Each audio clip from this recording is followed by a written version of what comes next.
one thing that all of these people have that I don't is PowerPoint skills. I've shunned PowerPoint numerous times, and Lynn's like, oh, it's easy, just do it. So I spent most of the week trying to figure that out. But I accomplished, so it's okay. This is me, Chad Kouri. I'm definitely a lot different than the other ladies up here. I came from a background, first I'm a man, which is a big difference.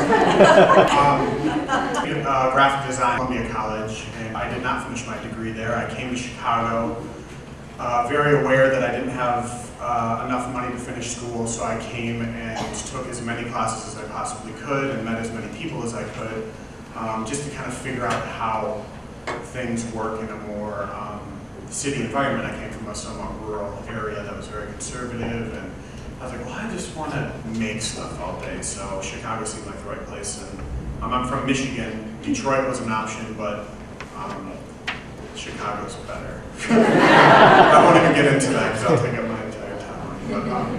But, so yeah, so I came here to Chicago about 6 years ago now to study for school, and ended up kind of in this pattern of being on the computer a lot. And that's okay, I'll keep it here.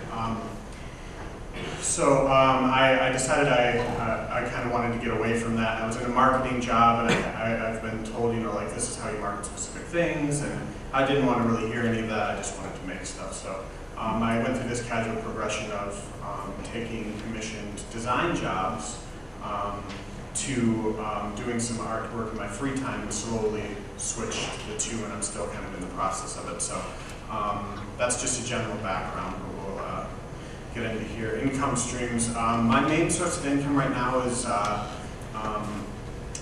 commission design and illustration work, and I've gotten to the point where I'm very much one of the artists, and there's a lot of discussion in this scene right now of, you know, in this gray area in between art and design. What is art? What is design? Are they the same thing? Are they different?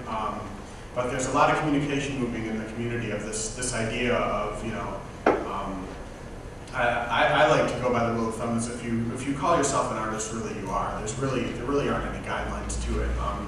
One thing is just telling yourself and telling others that you're an artist, and then acting upon that. So, so yeah, most of my stuff comes from commissioned design and illustration work. I also make art, zine, and do screen printing a lot with a local design and art collective here called the Post Family, and we what we do in our space is we have studio space in the back where all of us can kind of do our own things. There's 7 of us all together, and all of us came from this background of marketing and design, and now we're trying to get back to our hands and do more things hands-on and for our own benefits.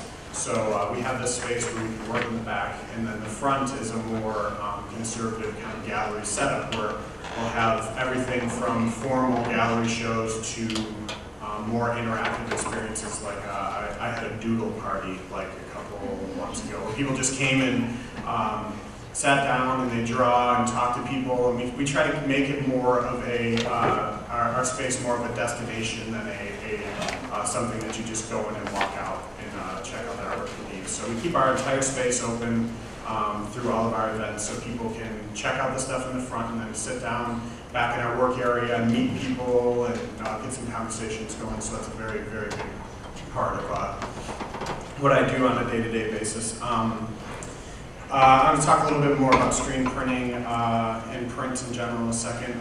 Workshops and teaching. I just kind of started getting into this, and I'm really, really enjoying it. More on not so much on an academic scale, but more in a small community sense. There's a design firm here called Firebelly that has like a summer camp for designers, and they had asked the Post family to come and kind of talk to their students, and just the same idea as Nikko's talking about, this idea of just sharing everything that you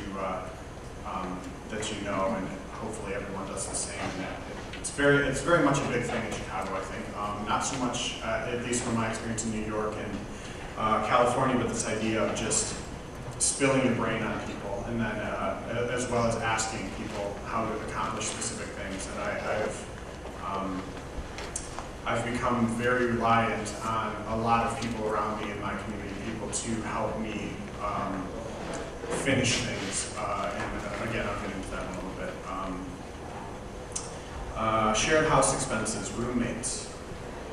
Very good thing, because lower rent, especially because rent's coming up, getting higher and higher in the city, and the idea of utilities is there's a lot of utilities to pay to run a place. So shared house expenses as well as shared workspaces. You don't need a large studio to yourself at one time. We have our big studio for 7 people, and there's rarely more than 3 people in there at a time, so there's a lot of available space. Also, I organize other shows and alternative art events like that.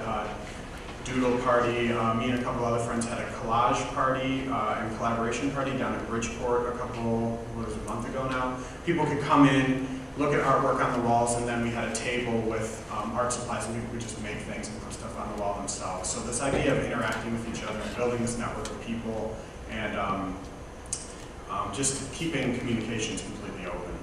So